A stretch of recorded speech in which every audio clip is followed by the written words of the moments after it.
So after 250 gigs of data, hours worth of footage, 3 videos, we're finally at the end. This video is the 4th in the line of making a workstation for a local lawyer's office in our area.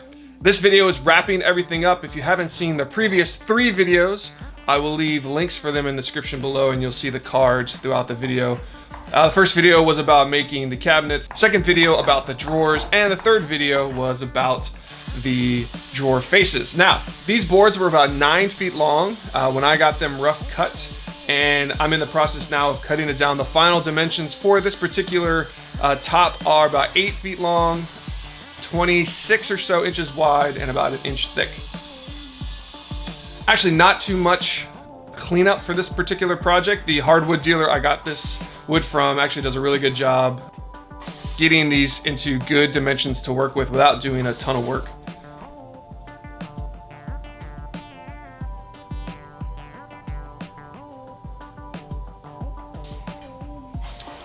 I think I spend more time probably cleaning dust off things than actually working, I feel like, at some point. But here I am just going through and milling up the lumber. This is about as much as this joiner can take. My shop is not really big enough to work with 8-foot stock when you need 8 feet on both sides, but make it work as best we can. And then a simple trick I use is to find a semi-straight line is using my countertops. Again, they're not 100% straight, but they get me to where I need to go. And if I had to, I can use a hand plane to get things finalized. Then once I have a straight side, I can rip it down to its final width.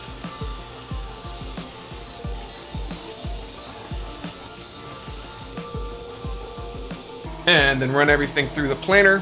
I actually didn't have to take off much of the stock. I wanted to make these boards as thick as possible for the look I was going for, or the dimensions that I was going for. So maybe a couple passes. And then I decided on this project, probably actually because it's the stuff I had on stock and on hand, but I decided to use dowels instead of biscuits. This self-centering dowel jig was such a good purchase. I purchased it a while ago for table legs, and I have used it more times than I can remember. And it is a great little tool, especially for joining up boards, I'm finding out.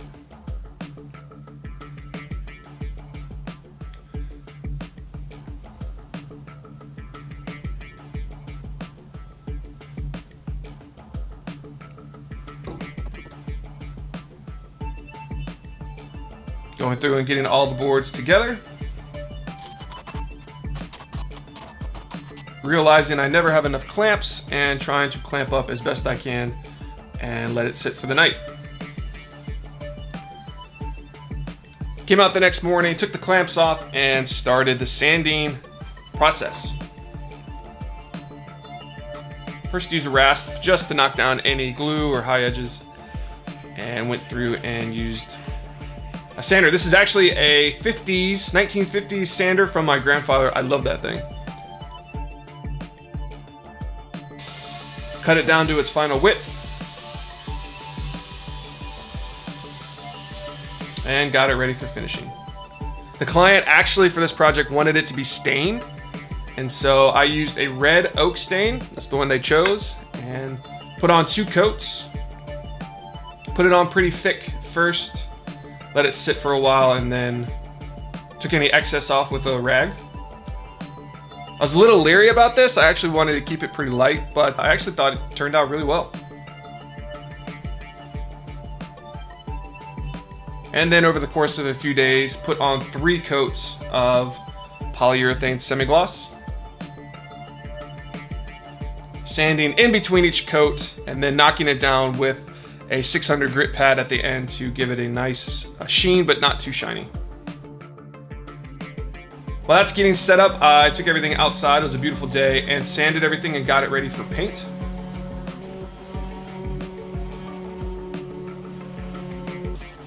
Those drawers are from video number 2, and if you haven't seen that, you can check it out right here.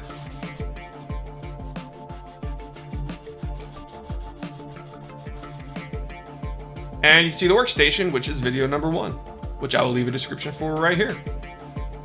And look at that, there are the doors, video number 3.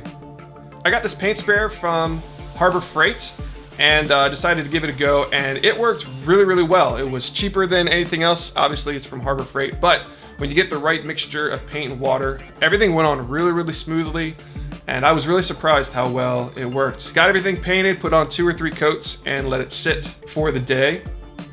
Brought everything inside and started the final assembly. Used these full extension drawer slides from Amazon. Got everything lined up and put on. They went together fairly simply.